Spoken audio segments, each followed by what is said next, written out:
আসসালামু আলাইকুম সম্মানিত viewers, welcome back to Odisha cooking channel. যে যেখান থেকে আমার এই রেসিপিটা দেখছেন কাছে দূরে, আশা করি আপনারা সবাই খুবই ভালো আছেন। আজকে আমি এমন একটি সুস্বাদু রেসিপি শেয়ার করব, কলার মোচা। এটা এতটাই মজার হয়, সবাই মাছ মাংস বাদ দিয়ে এটাই খাবে, একদম সবাই চেটেপুটে খাবে। তো সঙ্গে থাকুন, আমি চলে যাচ্ছি মূল পর্বে। তো দেখুন, আমি আস্ত বড় একটা মোচা নিয়েছি।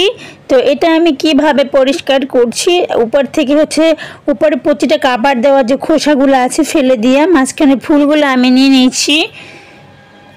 তো এভাবে সবগুলো ফুল আমি ছাড়িয়ে নেব। তো সাথে একটা কথা বলে যাই, যারা আমার চ্যানেল নতুন এসেছেন, যদি দেখতে দেখতে আমার রেসিপিটা ভালো লেগে যায় অবশ্যই সাবস্ক্রাইব করবেন, আর যারা অলরেডি সাবস্ক্রাইব করেছেন অসংখ্য ধন্যবাদ। তো এই মাথা দিয়ে আমি একটু কেটে তারপরে শক্তটা আস্তে এগুলো ফেলে দিয়ে ছোটো ছোটো করে টুকরা করে কেটে নেব। আসলে আমার বয়সটা একটু কেমন লাগছে, আমার মাথাটা একটু ভারী ভারী লাগতেছে, জ্বর আসছে, তো এটা ক্ষমার দৃষ্টিতে দেখবেন। তো আমি এখন কুচিয়ে ছোট ছোট করে কেটে নিয়েছি। তো সঙ্গে থাকুন, পুরো ভিডিওটা দেখবেন, আশা করি আপনাদের খুবই ভালো লাগবে। তো আমার কেটে নেওয়া হয়ে গেছে। তো এ পর্যায়ে আমি এটা পানি দিয়ে ধুয়ে নিব। এই ফাঁকে আমি কড়াইতে একটা বড় সাইজের কড়াই নিয়েছি, তেল গরম করে দিয়ে পেঁয়াজ, রসুন, কাঁচামরিচ, চিংড়ি মাছ দিয়ে দিয়েছি। ভালো করে কষিয়ে নিব, একদম ভাজা ভাজা করে নেব চিংড়ি মাছ, পেঁয়াজ, রসুন তেলের সাথে।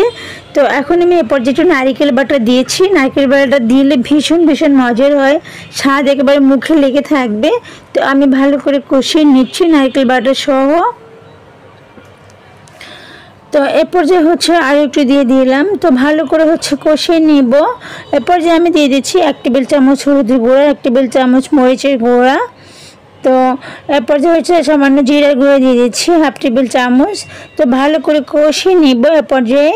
তো এখন আমি পানি ব্যবহার করব না, চুলা আঁচটা একদম লো হিটে করে রাখতে হবে। এ পর্যায়ে আমি সামান্য পানি দিয়ে কষিয়ে নিব।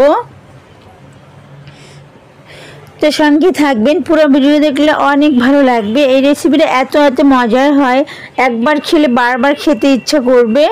আমার নিজেরই বারবার খেতে ইচ্ছা করে। তো আমি ধুয়ে নিয়েছিলাম অলরেডি, তো আমি মোচাগুলো দিয়ে দিলাম। তো এখন আমি যেটা করব, উল্টিয়ে পাল্টিয়ে মশলার সাথে মিক্স করে দিব। স্টেপে দেখবেন, আশা করি আপনাদের খুবই ভালো লাগবে। একবার বাসায় ট্রাই করে দেখবেন আমার এই রেসিপিতে, সবাই আপনার রান্নার ভক্ত হয়ে যাবে। তো দেখুন, আমি উল্টিয়ে পাল্টিয়ে মিক্স করে দেওয়া হয়ে গেছে। তো এর পর্যায়ে আমি যেটা করব, আর একটু লবণ দিয়ে দিচ্ছি স্বাদ মতো।